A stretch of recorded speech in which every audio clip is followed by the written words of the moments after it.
شروع اللہ کا نام لے کر جو بڑا مہربان نہایت رحم والا ہے۔ ہم نے نوح کو ان کی قوم کی طرف بھیجا کہ پیشتر اس کے کہ ان پر درد دینے والا عذاب واقع ہو اپنی قوم کو خبردار کر دو۔ انہوں نے کہا کہ بھائیو، میں تم کو کھلے طور پر خبردار کرتا ہوں کہ اللہ کی عبادت کرو اور اس سے ڈرو اور میرا کہا مانو، وہ تمہارے گناہ بخش دے گا اور موت کے وقت مقرر تک تم کو مہلت عطا کرے گا۔ جب اللہ کا مقرر کیا ہوا وقت آ جاتا ہے تو تاخیر نہیں کی جاتی، کاش تم جانتے ہوتے۔ جب لوگوں نے نہ مانا تو نوح نے اللہ سے عرض کی کہ پروردگار، میں اپنی قوم کو رات دن بلاتا رہا لیکن میرے بلانے سے وہ اور زیادہ گریز کرتے رہے۔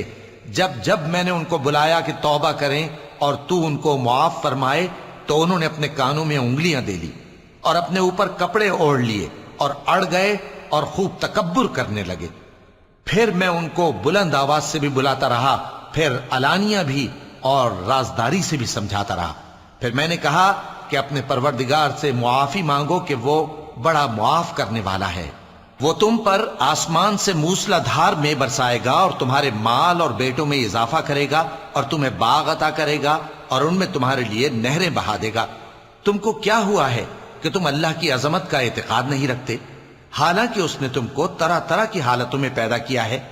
کیا تم نے نہیں دیکھا کہ اللہ نے 7 آسمان کیسے اوپر تلے بنائے ہیں اور چاند کو ان میں روشن بنایا ہے اور سورج کو چراغ بنا دیا ہے؟ اور اللہ ہی نے تم کو زمین سے ایک خاص طرح سے پیدا کیا ہے، پھر اسی میں تمہیں وہ لوٹا دے گا اور اسی سے تم کو نکال کھڑا کرے گا۔ اور اللہ ہی نے زمین کو تمہارے لیے فرش بنایا تاکہ اس کے بڑے بڑے کشادہ رستوں میں چلو پھرو۔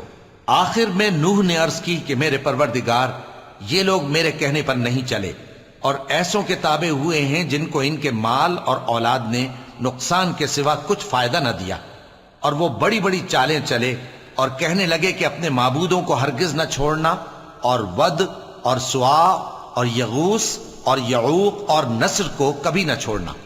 اور اے پروردگار، انہوں نے بہت لوگوں کو گمراہ کر دیا ہے اور تو ان ظالموں کو اور زیادہ گمراہ کر دے۔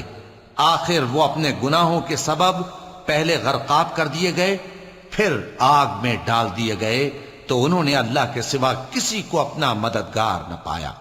اور پھر نوح نے یہ دعا کی کہ میرے پروردگار، ان کافروں میں سے کسی کو زمین پر بستہ نہ رہنے دے، اگر تو ان کو رہنے دے گا تو یہ تیرے بندوں کو گمراہ کریں گے، اور ان سے جو اولاد ہوگی وہ بھی بدکار اور ناشکری ہوگی۔